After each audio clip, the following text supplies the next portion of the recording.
कार्तिक और लक्ष्मी के बीच अब ऐसी स्थिति बन चुकी है जहां दोनों ने एक दूसरे को धोखेबाज कहकर अपने रास्ते अलग कर लिए हैं।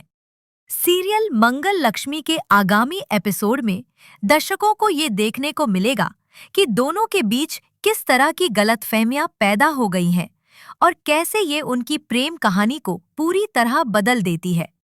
लक्ष्मी कार्तिक को देखकर पहले तो खुश होती है, लेकिन जैसे ही वह उसकी तरफ बढ़ती है, अचानक जिया वहां आ जाती है।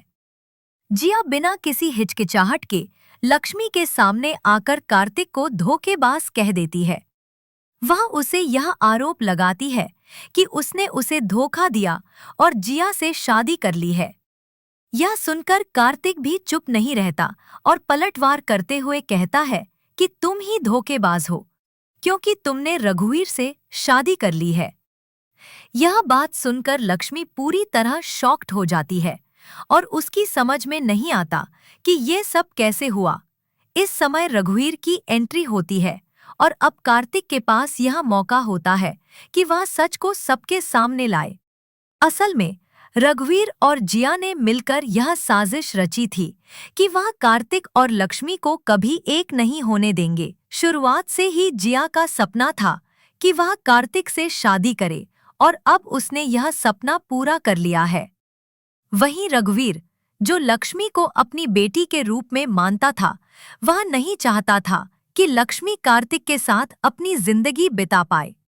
रघुवीर को लगता था कि यदि कार्तिक और लक्ष्मी एक हो गए तो उसकी पूरी जिंदगी की योजना चूर चूर हो जाएगी। इसलिए उसने जिया के साथ मिलकर यह साजिश रची कि दोनों को हमेशा के लिए अलग किया जाए। अब यह देखना दिलचस्प होगा कि क्या कार्तिक और लक्ष्मी एक दूसरे के बिना अपनी जिंदगी जी पाएंगे।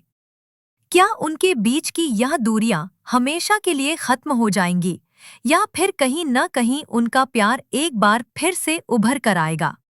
सीरियल मंगल लक्ष्मी ने अब तक बहुत से ट्विस्ट्स और टर्न्स दिखाए हैं और आने वाले एपिसोड्स में और भी दिलचस्प घटनाएं सामने आने वाली है। आपको याद दिला दे कि कुछ समय पहले एक प्रोमो भी रिलीज हुआ था, जिसमें दिखाया गया था कि जब लक्ष्मी कार्तिक से मिलने जाती है तो रघुवीर जिया के कहने पर उसे किडनैप कर लेता है।